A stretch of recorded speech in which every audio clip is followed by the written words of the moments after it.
the leadership of companies themselves. Are they able to actually take the capital and the skilled labor and really think about new products, new ideas, or new ways of delivering them?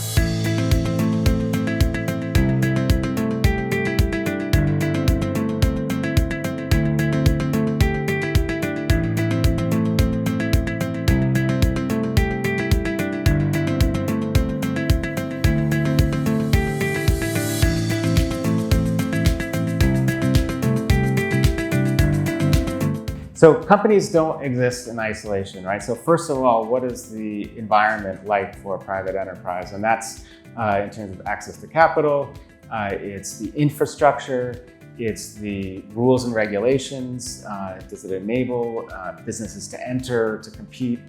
It's also the skills background, the human capital in the country.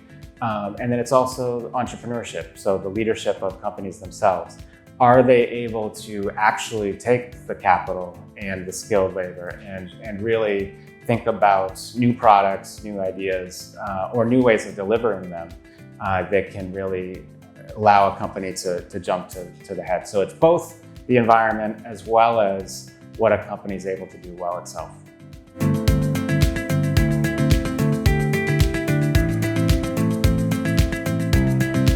Yeah, so empowerment here is the idea that each household should reach not just being in their shelter and having food, but really meeting all their basic needs and getting to decide the economic future of their children, for example, getting to go to university if that's what they choose.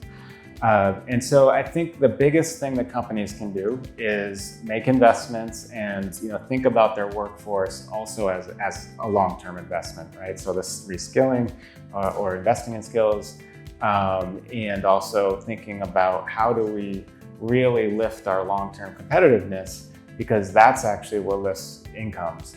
In addition to that, in the short term and medium term, you can also really take measure of who is my workforce, what are my connections to my suppliers and my workers, do I understand what their empowerment needs are, and if I can help to solve those, it can also mean that they're at work more often, fewer missed days, or they're happier at work, or there's other reasons why they might be productive and stay with the company for longer, which is a critical part of productivity, is retention of a workforce. So there are reasons why investing in empowerment is also beneficial to the company. Part of it is that you can create incubators or places where entrepreneurs with new ideas are given space to think about it. So larger companies can kind of create these sort of smaller entities that are in a collaboration. They can also provide some of the logistics and ability to scale for smaller partners. So if you have a group of small restaurants, for example, that are customers like because they're producing home-cooked meals or very individualized type stuff, but they need a shared kitchen or shared delivery services that can actually make their operations much more efficient.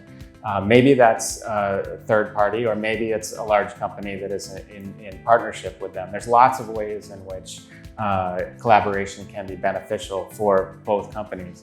You also see that with supply chains, right? So a healthy supply chain is one where maybe you have an anchor company or large company, which is the exporter of the final product, but whether that's a manufactured good or robotics or technological good, you always need that kind of ecosystem of suppliers around you.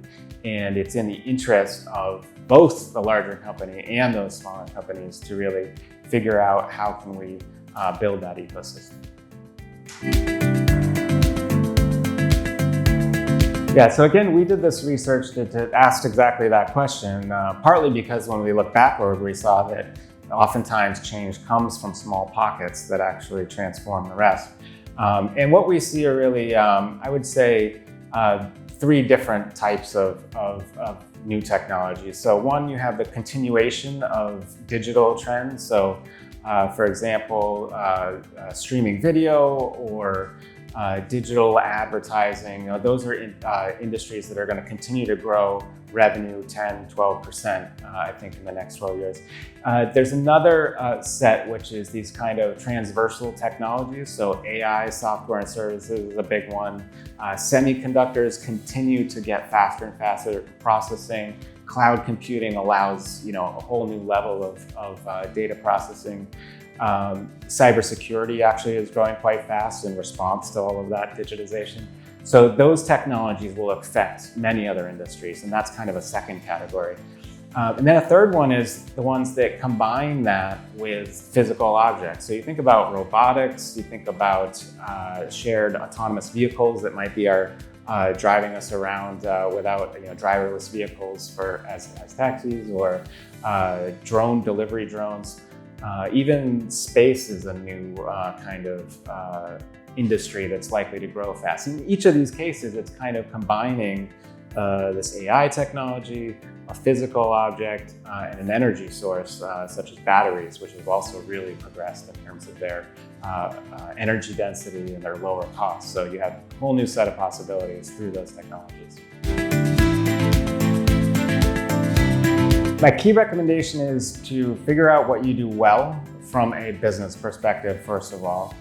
And then secondly, does it line up with where society wants to go? So for example, if you're in manufacturing, what are the technologies that are going to improve productivity in manufacturing? Is it robotics? Is it, smarter systems in terms of operations or even safety? And then think about, well, what are the products and services, and how can I do that in a sustainable way that are going to be in demand, in the next decade, next 2 decades, in an era of sustainable and inclusive growth. So I think it's figuring out how to make your business, your technologies, your strengths, your brand, what you're known for, to align that with the problems and challenges of society.